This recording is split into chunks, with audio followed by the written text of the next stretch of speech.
What's up, XRP family? Thank you guys for joining the video for today. We have a lot to talk about. Here we have the next level of interoperability for CBDCs is the ability to work for global transactions.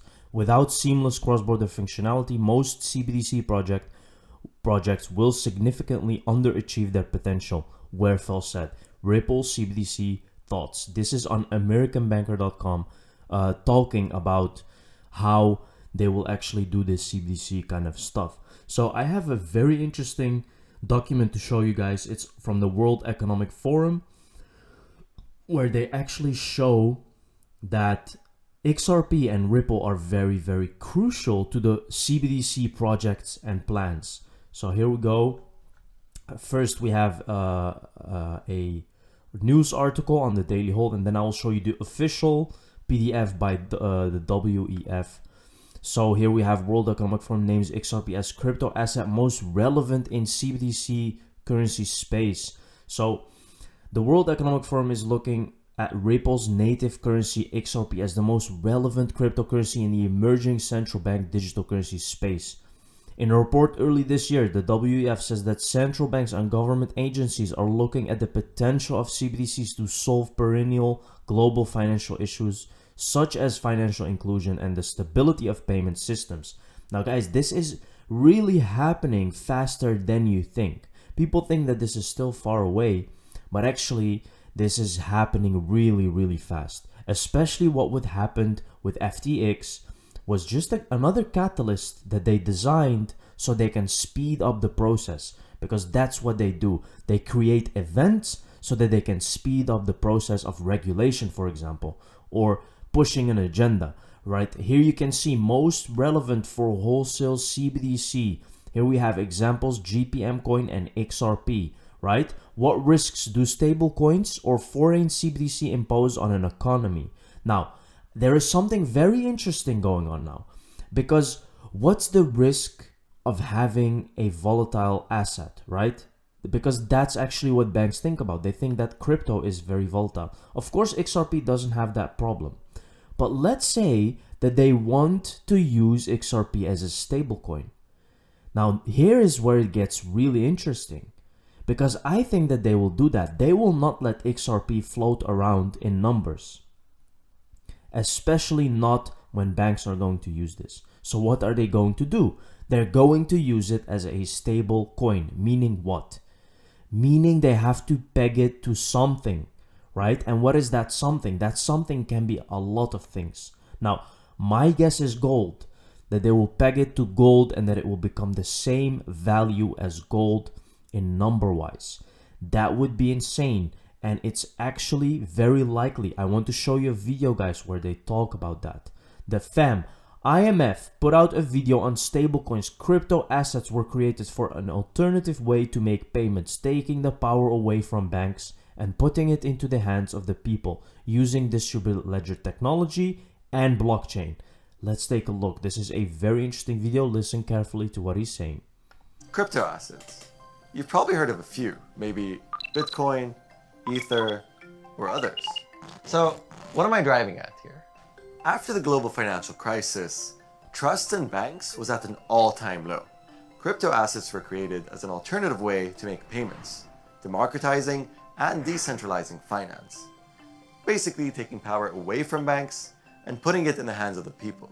The idea was that they were going to fundamentally change the world of finance with their decentralized ledger technology, the blockchain. So, what's the catch? Without backing assets or central authority, crypto assets seem to be really, really volatile. That's great if you want to gamble, not so great if you want to pay for something. Because how can you really pay for something with an asset that isn't a stable store of value? Enter the stablecoin, a crypto asset built on the blockchain, but usually with a centralized issuer. While the value of crypto assets like Bitcoin is determined by supply and demand, stablecoins aim to have value by being pegged to another asset in one of two ways. The first is by backing the stablecoin with another asset, like the dollar, the euro, or even a commodity like gold. In theory, keeping a one-to-one parity.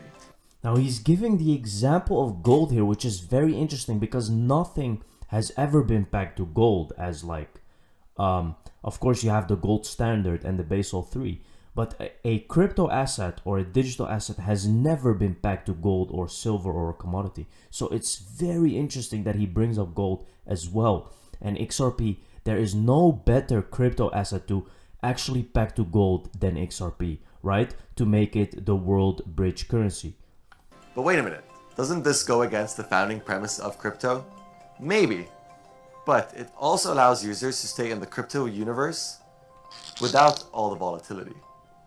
The second way stablecoins try to maintain value is through an algorithm, a formula that automatically raises and lowers the total number of a given asset in response to supply and demand to keep the price at or near par. One danger with stablecoins is market shocks. If prices begin to fall too quickly, or users lose faith in the ability of the stablecoin to keep its desired pace, everyone could try to sell their stablecoins all at once, dropping their value almost overnight. There are a few famous examples of stablecoins that have crashed over the years. Some people lost all their savings after relying on something they believed had a fixed value. So, is this the end of the... So listen carefully when he says overnight, right? Because something can lose value overnight, but it can also gain value overnight. How? By, imagine they announce that XRP is going to be the world bridge currency. What do you think is going to happen overnight?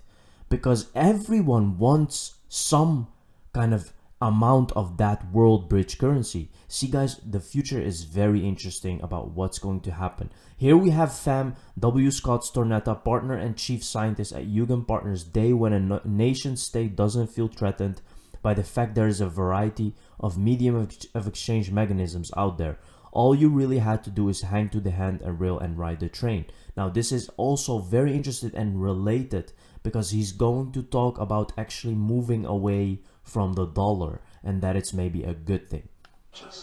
The day can easily come where a nation state does not feel threatened by the fact that there is a variety of medium of exchange mechanisms out there. I think the concern may be not so much a conspiracy to overthrow the government, but if we all were to use a decentralized protocol as a medium of exchange, the dollar would lose its hegemony as a global reserve currency, and hence the dollar would depreciate, and hence the U.S. would lose its status as a global power. Okay, so obviously there's a lot on the table when you say that. Yeah, and okay. you know, I'm stretching the lines here. I like you know, I think it was Warren Buffett who said the best decision I made was to be born in the United States in the 20th century. Meaning, the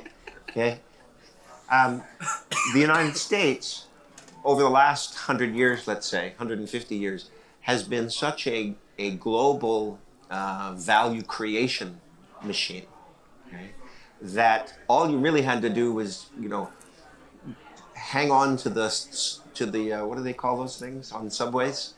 Handrails. Hang on to the handrail and just ride the train in order to prosper. Okay. And similarly, and let's just now speak to America as just an example. Yeah. Okay. All that really matters is for America to remain a highly viable economic growth engine, a value creation engine. I understand the benefits that... Now, it's very important what he's saying here, guys. If America wants to keep having power, they have to have some kind of system or digital dollar or some solution for all of this. And do you really think that Ripple based in the USA is just coincidence, guys? It's by design, because when they have that $1 trillion solution, it will become a very important place for all of the world. So that is also why Ripple has a very big chance of just winning this SEC lawsuit, because they see value in it for America itself as a country. Let's dig in. Accrued by having the position of being the world's reserve currency. But one thing follows from the other. And the whole idea of going on the defensive and trying to shore up and make sure nobody else becomes the world's reserve currency is completely misguided. Perhaps. So he's more talking about opening up for new solutions here. So it's very interesting, guys. Here we have breaking. 8 congressmen tried to stop the SEC inquiry into FTX back in March 5. out of 8 received donations from SBF and FTX. This is how corrupt things are, guys, right now. This is how things go, right? Like, these people have been paid off by SBF and FTX. That's how simple it is. They receive donations from them. Here are the signatures of it. It's insane that this is still happening in such a country. So actually, we have to give some props, guys, to Ben Armstrong. Really, not the SEC, not the FBI. He is the one actually going to SBF. He literally went to the Bahamas, to his place, so he can talk to him, and he isn't replying. This is just crazy, guys. And we have to give some respect to Ben Armstrong because he's really standing up for crypto in general, right? So give it to the guy. Let's take a look. Where are you? We're looking for you. We just want to talk, Sam. I know that's where you're at, buddy. It's okay. Sam, in all seriousness though, we just want you to come tell your story. Unblock me on Twitter. Come tell your story. Let's talk. I'll come up there. I'm not scared y'all are gonna kill me. It's gonna take a lot for y'all to do that. I just want to talk. That's all. Or you can come out. You can come out down here. It's fine. You can come out down here. We're down here by some yachts. I mean, check out these nice yachts over here.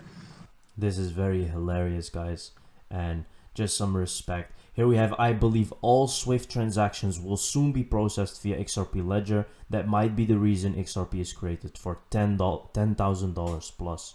What do you think, guys? Do you think XRP can reach $10,000? I think $1,000 or $100 would be a very good start and would be very nice. Thank you very much for watching this video, guys. See you next one. Cheers.